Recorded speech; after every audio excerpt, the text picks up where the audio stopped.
今集我哋會遠征福岡，品嘗一家大細都啱嘅親子餐廳，用咖啡壺整嘅世界冠軍拉麵出品，人氣朝食店勁正嘅黑毛和牛燒肉，經濟 Q 彈烏冬店，仲有多款稀有部位嘅燒料店，我哋馬上出發。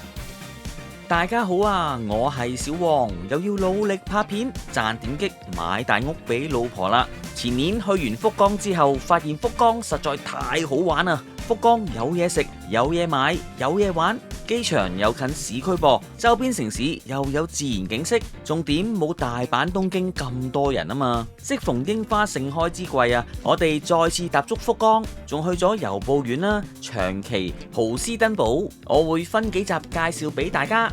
第一集我哋介紹福岡先啦，落飛機後我哋就準備坐地下鐵去酒店啦。如果要坐地下鐵，首先呢就要坐穿梭巴士去國內線，落車後就到地下鐵站啦。今次會先住天神，之後會再住博多嘅。住酒店天神一定係首選，因為食嘢買嘢都好方便噶。今次入住開業只係1年嘅 The Gate Hotel。呢間酒店位置超方便啊！地下鐵5號出口直達，直通天神地下街啦，同埋各大商場，即使打風落雨都唔驚。位置方便，房價就自然貴啲。呢間嘅房價都好飄忽噶。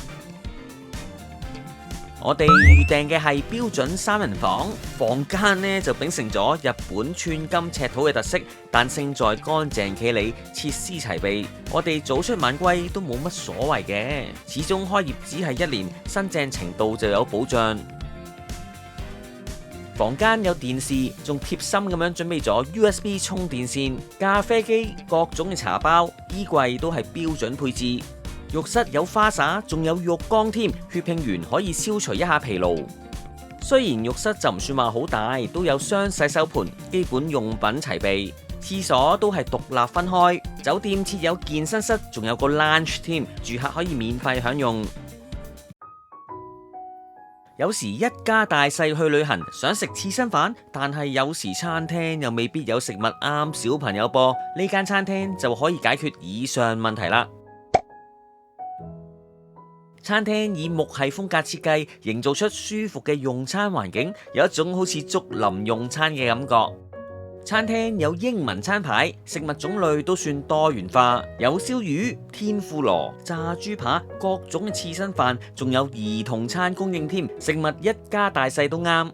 首先有前菜，打開俾大家睇下啦。呢盒係醃菜，味道清新。至於另一款呢係醃蘿蔔，帶嚟爽脆嘅口感。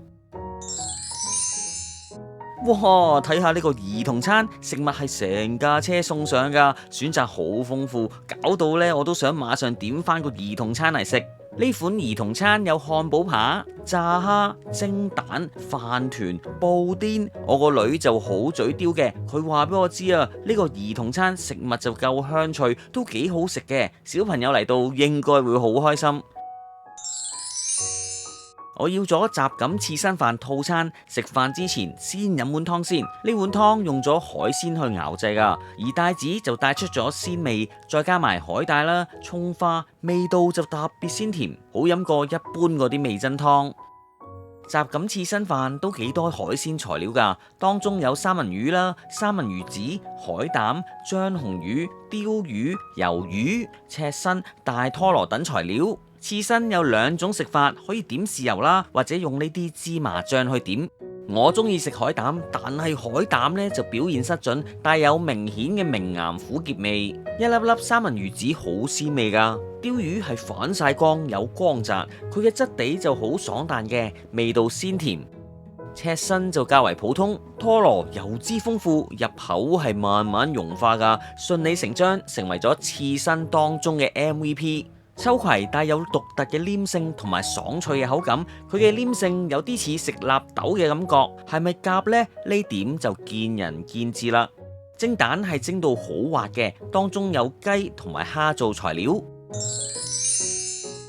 老婆就要咗三文魚刺身飯，三文魚同埋三文魚子係鋪滿成個飯噶，三文魚迷嚟到應該雙眼發光。食之前首先就將蛋撈勻佢，等三文魚同埋個飯吸收蛋汁嘅香味，令到口感更加滑溜。再加埋三文魚嘅油脂，如果你中意食三文魚，應該會中意呢個飯。食飽之後就去賞櫻啦。預測花期呢同賭就冇乜分別嘅，好似今年咁啊，櫻花就比往年早開咗2日。嚟之前我都好擔心睇唔到櫻花，因為有一年去大阪，我真係乜都睇唔到啊！點知突然間天氣轉凍噃，影響咗個生長，結果去到福岡，櫻花係滿開噶，再加埋天氣好，真係好彩。我中意睇櫻花，原因呢就係想感受嗰種氣氛。每逢櫻花季啊，都會有呢啲小食檔，係好有氣氛噶。雖然食物質素呢通常都係麻麻地，但係都係一個幾好嘅體驗。福岡飲食文化當中呢，屋台就佔咗一個重要嘅部分。本來我哋都想食其中一間屋台噶，點知又冇營業喎。之後我哋轉陣嚟到呢間小店食拉麵啦。博多就盛行豚骨湯底，呢間拉麵店主打出汁同埋東京流行嘅中華系拉麵。出汁拉麵1200 yen 起，至於中華系拉麵呢就900 yen 起。雖然呢就略高於其他嘅拉麵店，都抵過喺香港食嘅。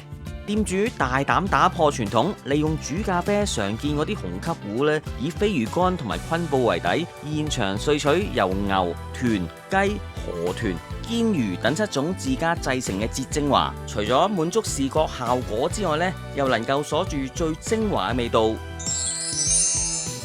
我要咗特製出汁拉麵，呢碗拉麵呢曾經喺2017年世界拉麵大獎賽中奪得冠軍，哇，好似好厲害咁。拉麵通常就用魚節多，加入肉節，呢種做法係非常少見噶。嗰種順口嘅魚介鮮味呢係直接衝擊味蕾，味道係層次鮮明。成碗麵最出色嘅地方就係個湯底度。豚肉叉燒選用嚟自鹿兒島嘅茶尾豬，豚肉經過鹽曲醃製，鹽曲呢係一種天然嘅嫩肉劑，令到肉質就變得鮮嫩。不過我認為呢幾塊叉燒就冇乜太驚豔嘅地方，反而雞肉叉燒好嫩滑嘅。麵條選用嚟自福岡縣嘅小麥製成嘅中太麵，麵質爽滑得嚟有嚼頭。筍乾同埋木耳就帶嚟爽脆嘅口感，再加埋有蛋香濃郁嘅蘭王溏心蛋。如果想食宵夜，呢間拉麵店都係一個幾好嘅選擇，因為佢營業時間去到晚上11點，總好過一啲人氣大但質素麻麻地嘅豚骨拉麵。呢點之後會再講。福岡流行朝食文化，第二朝早我就揀咗間朝食店朝聖一下。呢間朝食店近天神南地下鐵站多啲，好似我間酒店喺天神咁，行過嚟都有啲路程噶。留意6月開始早餐採用預約制，有興趣嘅朋友記得預先去網站預約啦。餐廳朝頭早就做朝食，夜晚呢就變成居酒屋，開放式廚房可以睇到食物準備情況。嗱，呢段佢叫我影噶，最後呢就要咗刺身定食3300 yen， 另外亦都有一啲飲品選擇嘅。主菜未到，我就要咗呢款99島生蠔試下，生蠔450 yen 一隻。呢款日本生蠔，佢嘅鹹度就低，着重鮮甜味，佢嘅質地好爽身嘅。嚟到盡興一下，要咗杯福岡縣嘅田中65清酒，飲落係有順滑嘅微酸度。食物送到啦，第一時間當然係上機食先啦。食物係有擺盤，以一小碟嘅形式，以大拖羅、中拖為首，配搭唔同嘅時令新鮮刺身，將早餐提升去到精緻料理層次。沙律食落香甜，啱晒用嚟喚醒味蕾。味噌湯同平時嗰啲差唔多，帶子上面以紫洋葱做襯托，入口鮮甜冇腥味嘅。胡麻青魚係九州地道料理之一，九州醬油本身偏甜嘅，而芝麻香味同呢款甜醬油結合，能夠蓋過本身嘅微腥味。鯛魚軟滑紮實，魷魚又幾特別喎，佢係用咗芥末去調味噶。雖然芥末味道平和，但係呢都有少少搶去咗魷魚嘅風頭。食完生冷嘅刺身，食翻啲飯可以暖下個胃，食完仲可以添加添。呢度都有好幾款嘅吞拿魚食物，吞拿魚蓉我食壽司經常都食嘅，因為平啊嘛。吞拿魚經過火炙，表面就增添咗火炙焦香嘅香味。我最中意一定係呢3款吞拿魚刺身，特別係大拖羅啊，佢係肥美入口即化。正所謂拜得神多，自有神庇佑。我都有去太宰府參拜一下，嚟都嚟咗啦，買御守基本上係指定動作。我通常會買同財運啊，同埋保平安嘅御守噶。呢間草莓大福特別受歡迎，軟糯 Q 彈嘅大福，再加埋香甜嘅士多啤梨，女士們一定會中意。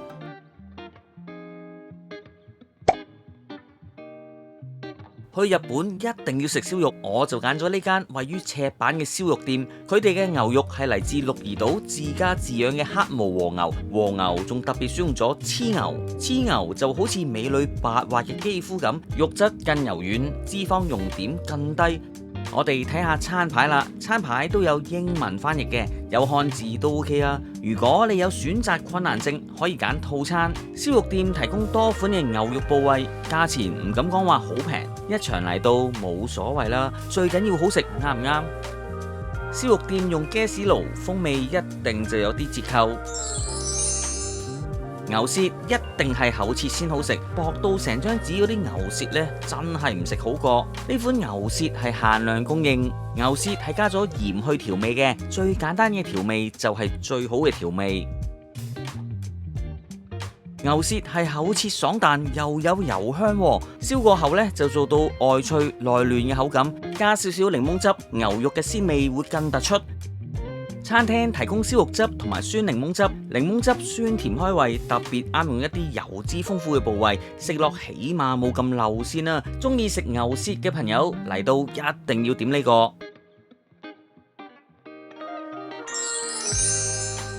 呢款太原牛扒就犀利啦，睇佢油花分佈就知啦。結果燒完出嚟遠超過我預期啊！牛肉肉質就好柔軟嘅，一咬落去呢啲油分係爆發出嚟，入口即化。我形容佢唔係一塊牛，係一口油，油分多到好誇張啊！食到成口都係油，實在太油膩啦，我就唔太中意。正好反映出油花多，未必代表一定好。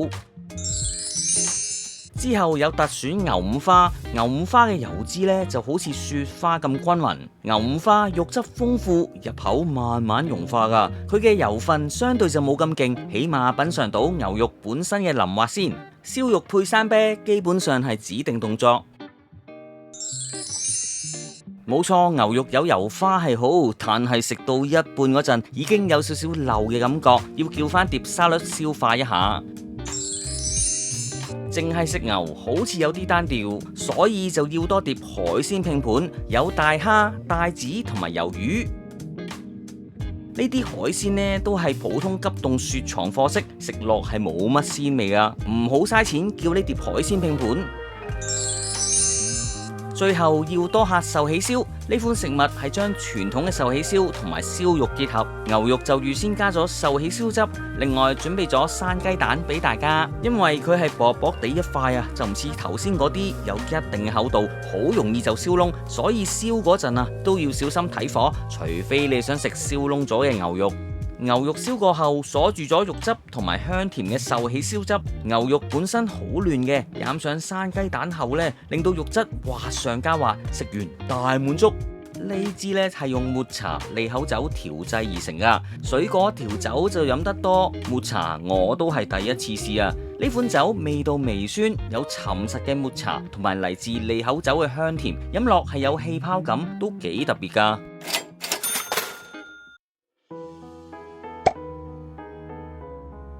呢間係福岡知名嘅老字號烏冬店，早餐我哋就去咗食烏冬。呢間烏冬店喺福岡有多間分店，天神店位置相對就方便啲。呢度有中文菜單，方便去點餐。其實香港都有分店嘅，不過價錢呢係貴差唔多成倍。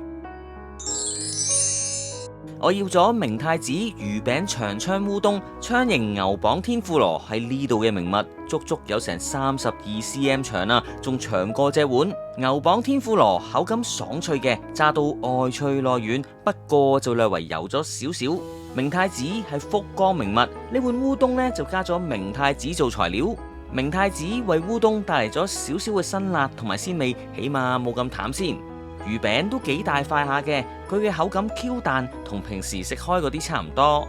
佢係連鎖店，最初都冇抱太大期望㗎，但係估唔到呢，烏冬都交足貨喎。烏冬係用福岡產嘅小麥製作，烏冬腍中帶爽，軟滑 Q 彈嘅，湯底以飛魚乾啦、沙甸魚乾、昆布同埋堅魚等食材熬製，飲落清澈而鮮甜。